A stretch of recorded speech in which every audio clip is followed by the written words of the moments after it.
Audiobook do Livro dos Espíritos. Segunda parte, capítulo 3.3. Perturbação espiritual, questões 163 a 165. 163. A alma tem consciência de si mesma imediatamente depois de deixar o corpo? Imediatamente não é bem o termo. A alma passa algum tempo em estado de perturbação. 164. A perturbação que se segue à separação da alma e do corpo é do mesmo grau e da mesma duração para todos os espíritos? Não, depende da elevação de cada um.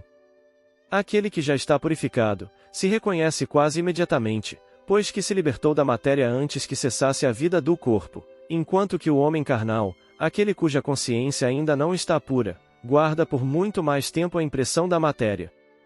165. O conhecimento do Espiritismo exerce alguma influência sobre a duração, mais ou menos longa, da perturbação? Influência muito grande, por isso que o espírito já antecipadamente compreendia a sua situação. Mas, a prática do bem e a consciência pura são o que maior influência exercem. Por ocasião da morte, tudo, a princípio, é confuso. De algum tempo precisa a alma para entrar no conhecimento de si mesma. Ela se acha como que aturdida, no estado de uma pessoa que despertou de profundo sono e procura orientar-se sobre a sua situação. A lucidez das ideias e a memória do passado lhe voltam, à medida que se apaga a influência da matéria que ela acaba de abandonar, e à medida que se dissipa a espécie de névoa que lhe obscurece os pensamentos. Muito variável é o tempo que dura a perturbação que se segue à morte. Pode ser de algumas horas, como também de muitos meses e até de muitos anos. Aqueles que, desde quando ainda viviam na Terra, se identificaram com o estado futuro que os aguardava, são os em quem menos longa ela é, porque esses compreendem imediatamente a posição em que se encontram. Aquela perturbação apresenta circunstâncias especiais, de acordo com os caracteres dos indivíduos, e principalmente, com o gênero de morte. Nos casos de morte violenta, por suicídio, suplício, acidente, apoplexia, ferimentos, etc., o espírito fica surpreendido, espantado e não acredita estar morto. Obstinadamente sustenta que não o está. No entanto, vê o seu próprio corpo, reconhece que esse corpo é seu, mas não compreende que se ache separado dele. Acerca-se das pessoas a quem estima, fala-lhes e não percebe por que elas não o ouvem. Semelhante ilusão se prolonga até ao completo desprendimento do perispírito.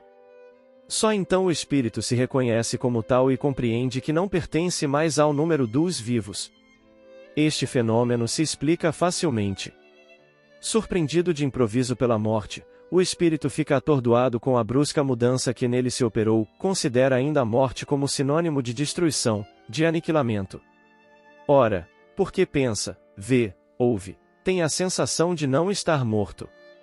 Mais lhe aumenta a ilusão o fato de se ver com um corpo semelhante, na forma, ao precedente, mas cuja natureza etérea ainda não teve tempo de estudar. Julga o sólido e compacto como o primeiro e, quando se lhe chama a atenção para esse ponto, admira-se de não poder palpá-lo. Esse fenômeno é análogo ao que ocorre com alguns sonâmbulos inexperientes, que não creem dormir. É que tem o sono por sinônimo de suspensão das faculdades. Ora, como pensam livremente e veem, julgam naturalmente que não dormem. Certos espíritos revelam essa particularidade, se bem que a morte não lhes tenha sobrevindo inopinadamente. Todavia, sempre mais generalizada se apresenta entre os que, embora doentes, não pensavam em morrer.